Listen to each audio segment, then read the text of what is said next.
C'est bon, on est au printemps, la saison des sports d'hiver se termine, on va pouvoir aller faire des travaux de rafraîchissement nécessaires à notre appartement. Nous sommes dans un petit village de la vallée de la Maurienne en Savoie, j'ai un timing très serré de 4 jours pour faire mes travaux, les derniers vacanciers sont partis la veille et j'ai une obligation familiale, moi, dans la foulée. On perd pas de temps, on va directement dans l'appartement et on va regarder un petit peu les travaux qu'on va faire. Regardez la couleur de cette porte, l'ambris bois derrière qui est un peu fatigué, il va falloir qu'on fasse quelque chose là-dessus. On va utiliser un plan qui va nous permettre du coup de un peu mieux voir et de nous projeter.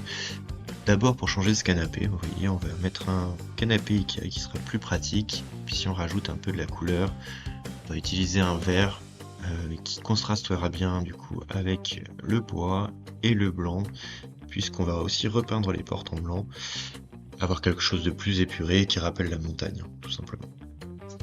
Pour commencer, il va falloir qu'on emmène ce vieux canapé à la déchetterie. Vous allez voir que ce canapé, au-delà du fait qu'il était assez peu confortable pour dormir, le sujet qu'on avait, c'est qu'on ne pouvait plus ouvrir cette porte et donc accéder à la chambre une fois qu'on avait quelqu'un qui dormait sur le canapé.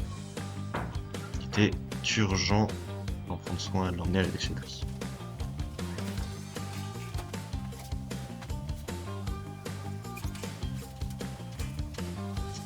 Voilà ce vieux canapé qu'on va vouloir démonter. Vous allez voir que c'est pas simple. Je vais m'aider d'une visseuse, du coup je vous en ai mis un modèle ici. C'est pas exactement ce modèle-là, je n'ai pas trouvé le même. Je l'ai depuis quelques temps cette visseuse. Le but ici, ça va être dans un premier temps d'en fait enlever toute la garniture, les coussins, vous allez voir. Et puis ensuite démonter le mécanisme du matelas et donc la base, le socle. Je vous laisse un petit peu avec les images et je vous récupère sur la fin du montage.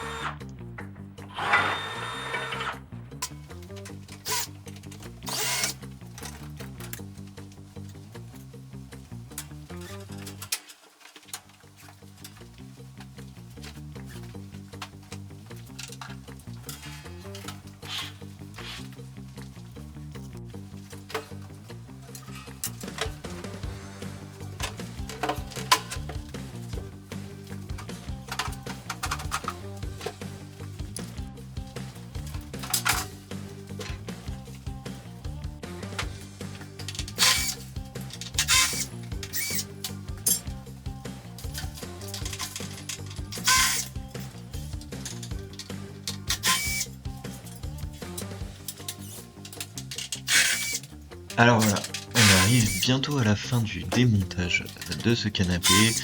Le fait est qu'en fait la déchetterie ferme à midi et là, au moment où je tourne cette vidéo, ça va être déjà 11h, 11h15, donc j'ai pas trop le temps de traîner.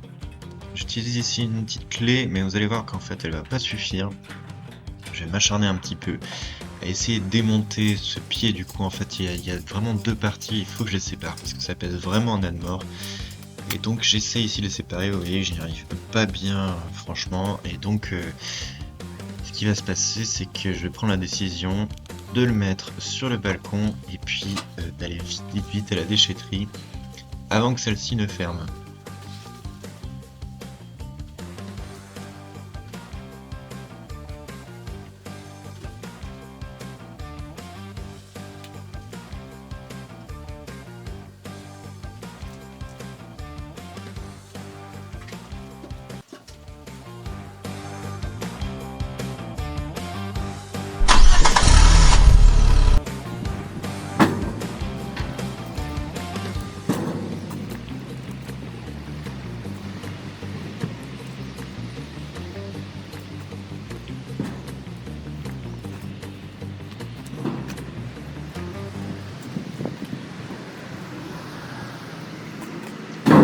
Et voilà, on termine du coup le débarrassage de notre canapé.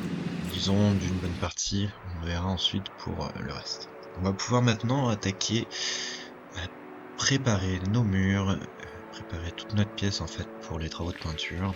Il va falloir qu'on enlève tout ce que l'on voit là à l'écran, et puis enlever aussi toute la visserie, qu'il ne reste rien sur nos murs.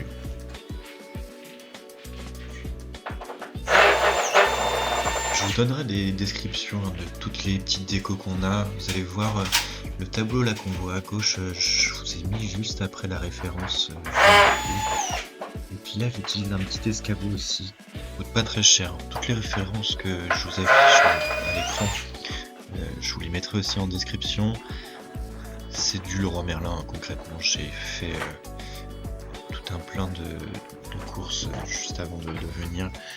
Bien sûr de ne rien manquer, puisqu'on est un petit peu isolé en montagne.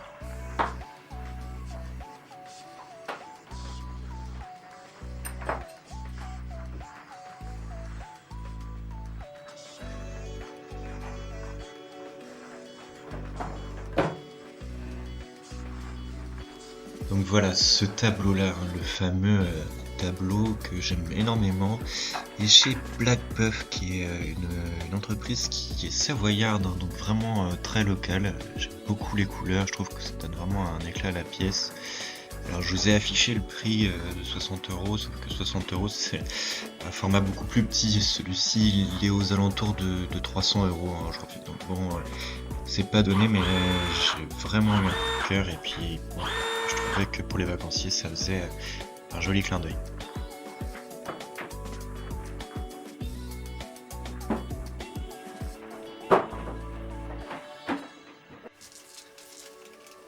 On passe du coup à la préparation électrique, mais là, ayez bien en tête que j'ai coupé l'électricité. J'ai complètement enlevé le plomb en fait sur le panneau électrique pour éviter de me retrouver tout simplement électrocuté. Là j'utilise du coup un scotch de peintre, hein, vous allez voir qu'on va pas mal l'utiliser pour protéger nos murs dans la foulée.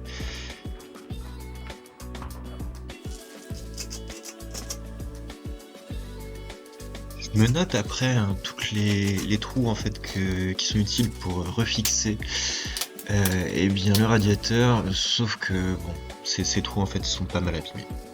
Et là, petite erreur, je m'emballe un peu, je me dis je vais démonter les prises, et je pense que je l'ai fait dans la foulée du coup d'avoir démonté la prise pour le radiateur, qui elle fallait le faire, mais là en fait j'aurais pu juste mettre du scotch dessus et protéger. On va dire entre guillemets ça va faire plus propre, mais d'aucuns diraient que c'est vraiment s'embêter, se compliquer la tâche pour pas grand chose.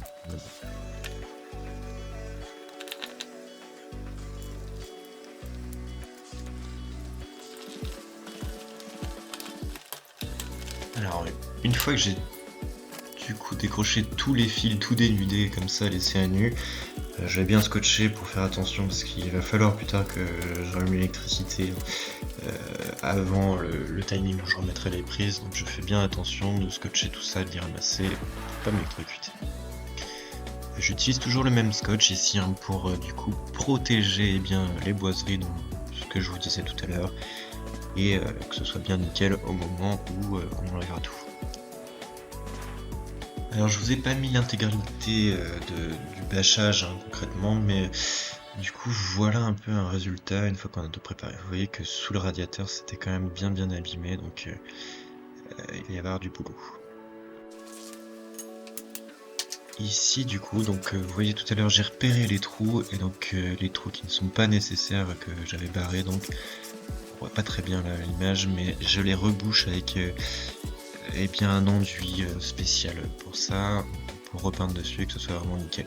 Encore une fois, je vous le rappelle, ici là on est derrière le radiateur, donc bon, c'est pas très visible, mais je trouve mieux que ce soit clean. Et ça y est, on arrive déjà à notre dernière étape de la journée. On va pouvoir préparer les murs cette fois-ci avec la sous-couche d'accroche donc que je vais vous montrer. Voilà, donc c'est la marque Leroy Merlin, je crois, Luxtance.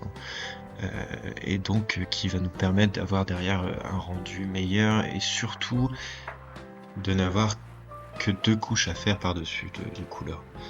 Et vous allez voir qu'en fait cette sous-couche d'accroche elle est pas hyper couvrante, j'étais un peu effrayé.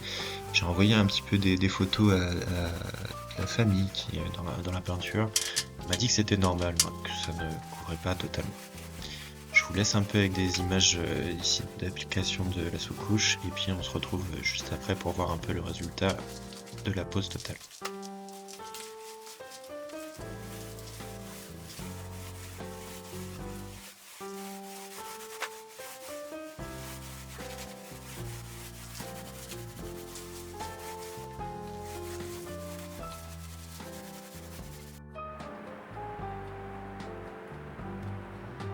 Et voilà, c'est une fin de première journée. Voici la pièce complètement vidée. Et puis juste après, la pièce le soir, donc avec la sous-couche appliquée. Vous voyez, c'est pas hyper courant. Je me suis inquiété, en fait c'est tout à fait normal. Et c'est déjà la fin de cette première vidéo sous la pluie en ce soir du premier jour. Merci beaucoup d'avoir regardé, n'hésitez pas à partager, à liker. Notez que la prochaine vidéo arrive très prochainement, très rapidement. On va cette fois-ci commencer à poser de la couleur et puis je vous donnerai un petit peu aussi de contexte sur la station de sport d'hiver, qu'est-ce qui se passe autour, où sommes-nous, un peu plus précisément. Allez, ciao!